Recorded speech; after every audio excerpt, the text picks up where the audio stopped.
have a sense of entitlement. Right. You owe me something. Correct. You made it out, I didn't, so you should come back and give me something. Right. That's a liberal mindset. Mm-hmm. A conservative mindset is, I watched you make it out. Teach me what you know. Right. Don't give me what you have. Right. Meaning, I want to know your knowledge, right? Education gets me out of these conditions. Correct. That's a conservative mindset. A liberal mindset says government entitlement programs, food stamps, welfare, Social Security will help take care of me. Right.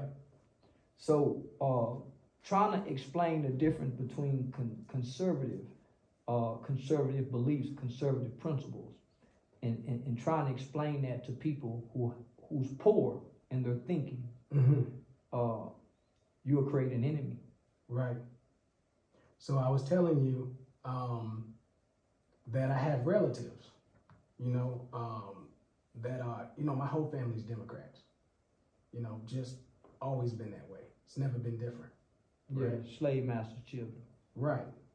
And so when I speak my mind, or when I ask them questions about their beliefs, and they make excuses. Even now, I just got done having a conversation about what you think now, and it's like they ain't giving them enough time yet. So they tend to have instead of correcting their thought process, they'll double down. And it's a sickness, man. I don't understand. I really don't understand. Mental health is a sickness. Mm. Yeah.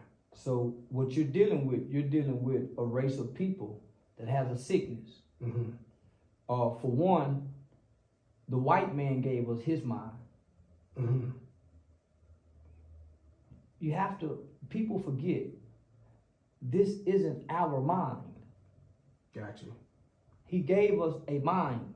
Right. He gave us a name. Right. We took on his traditions. Right. You see what I'm saying? Right. But this is his mind. Right. These are his ways. Right. This is his language. We're out of nature. Mm. We ain't us. This ain't us. Right. So when you discover you, they haven't found them. Right. So you separated from them. Right. You done sold out. Mm-hmm. And you know what? What happened, and I don't mean to cut you off. No, go ahead. I want to keep this train of thought. What happens to the person who leaves the hood and never comes back? They get despised. Yeah. They get despised. Yeah. Because they want to be able to come back and keep you back in the bucket. Mm-hmm. That's why they want you to come back. Everybody who go back, homie, they get killed. Yeah. Everybody who go back get robbed. Yeah. Everybody who go back get talked about. Mm-hmm. Everybody who go back, everybody who make it out and goes back gets mistreated. Right. So when you're sharing these ideologies, when you're sharing your conservative principles with your democratic people, and you say they make excuses, with or without you, they make excuses. Mm. The white man ain't gonna let you do this. We was once slaves. Right. So it's always an excuse on why they or we can't get ahead. But we got plenty of examples that have been left behind where we've gotten ahead.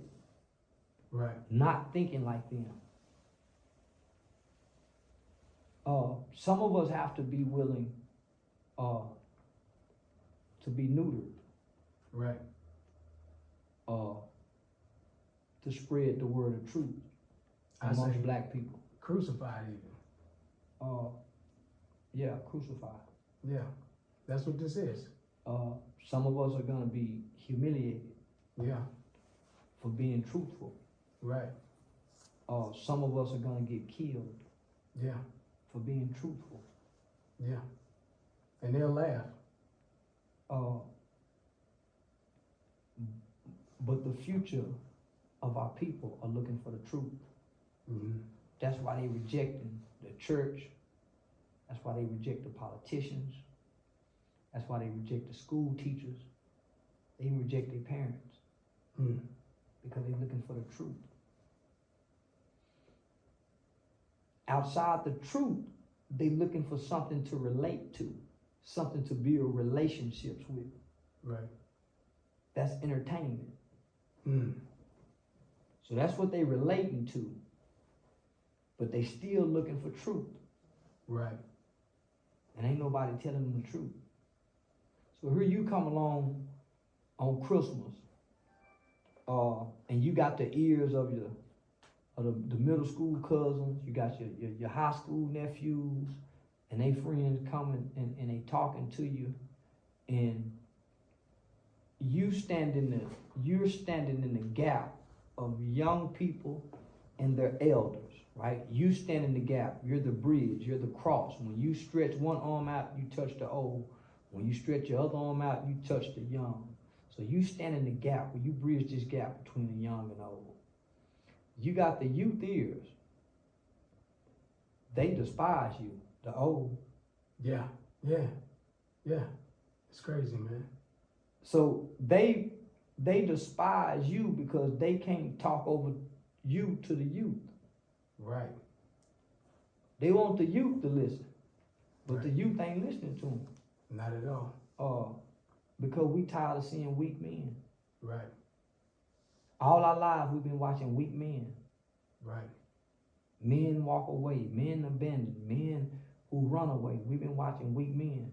So here you are with the truth. At this point, they don't care who's strong or who weak, who telling the truth. Right. So you got to quit talking to the old young brother. Yeah. Can't teach no old dog new truth. That's for sure. They don't have a thirst to know. Right. They don't have this overwhelming desire to learn. Right. They stuck in their ways. And they can't tell us nothing about what you talking to, the future. They can only tell us about the past, what they day was like. Man, we trying to figure out 2025. Right. We trying to get ready for 2030. They got us looking at 1964. Right. These kids need to know what's coming in 2024. Who's preparing them for that? Right. Nobody.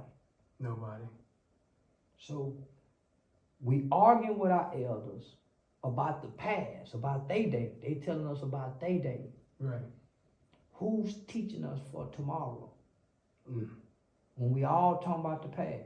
Man, when we were slaves, when we used to be kings and queens. Man, what about now? Who thriving now? And you know what?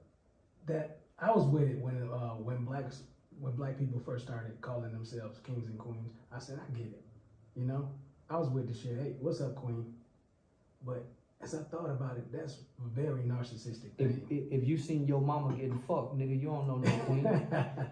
If you been hearing your mama in the room Right. getting pounded on, it's some niggas here, it's some little boys here that every weekend he ain't gonna never think to call nobody no queen. Right. So if I ain't never seen a queen, I ain't seen Betty Shabazz, I ain't seen nobody like Coretta Scott King. I've been watching niggas come out my mama bedroom. I can't find it in me to call no woman no queen. Say bitch. But and that's with no convictions. That's with no conscience. Bitch, fuck you. Right. But it's some of us who say it with a conscience because our mothers was queens. Right. Even as a crack fiend mama, you always was a black queen mama. Can't too many kids say that. Right. So you want me to call this nigga king when my uncle molested me, my stepdad was trying to fuck on me. So there ain't no little girls, no kings. So let's call it what it is. And that was good, but they trying to take us back 2,000 years ago. Right. We don't know that exists. Right. It existed, but we don't know that. So it's hard for us to look at one another and say, hey, what's up, king? Right. So it's like a false narrative. It is. It's a false narrative. and very narcissistic. Yeah. You know, and we have obviously. Well, first of all, none of the other races give a fuck about niggas. No. They like we have Just what I like to call it like nigga entertainment. They always Right, like right, nigga. right, They, right, they right. don't care nothing about the nigga. They just like what the nigga can do. right a jester. Yeah. Yeah, they want you- Fiddler, come here, Fiddler. Right. Yeah. And I think about it, and they've been doing that, and they don't mind. You know, when we walk around calling ourselves kings and queens, they don't mind. They kind of laugh. Shit, they call us Leroy on the PlayStation, Leroy. Yeah. And on PlayStation, Leroy. Yeah. You know, that means royal. Yeah. It's being funny. Yeah. They say, "Come here, Queenie." You know, it's Yeah. being funny. Yeah. So They make mockery of it. they make mockery of it, Yeah. and we don't even see we making a mockery of ourselves now.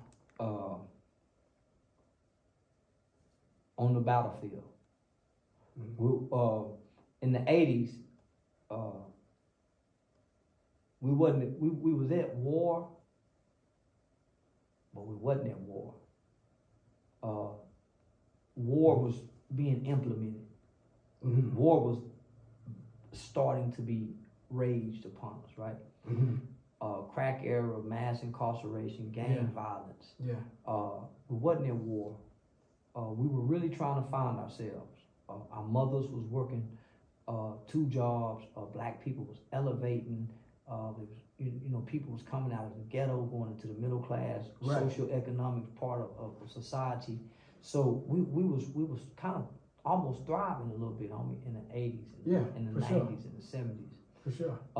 Now it's like everything's come to a halt, Mm-hmm. and we're on the battlefield partying, having fun, while everybody else is at war with each other in us. Yes. They're at war with the Mexicans fighting the whites, the Venezuelans fighting the Hondurans, the Russians fighting. Everybody's at war with one another as well as with us. Right. But we're in the way of war. Right.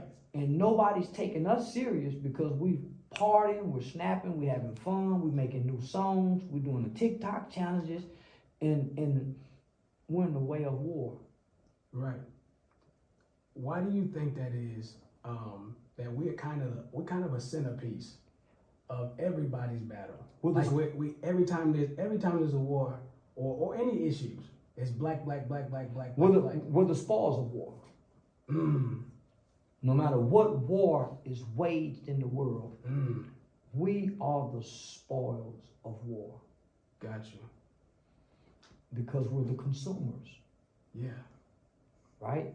Commodity. We're the The people. asset. Yeah, Mm. there you go. Yeah. So we're the gold. Right. Right. We're the oil. We're the mineral rights to America. And shit, something that's a resource that just duplicates on its own. Well, we gonna have babies. Yeah. And we gonna go to jail. Yeah. So we're gonna actually 3 things. We're gonna have babies. We're gonna go to jail, and we're gonna die faster than anybody. Good supply. Good asset. Yeah. So That's a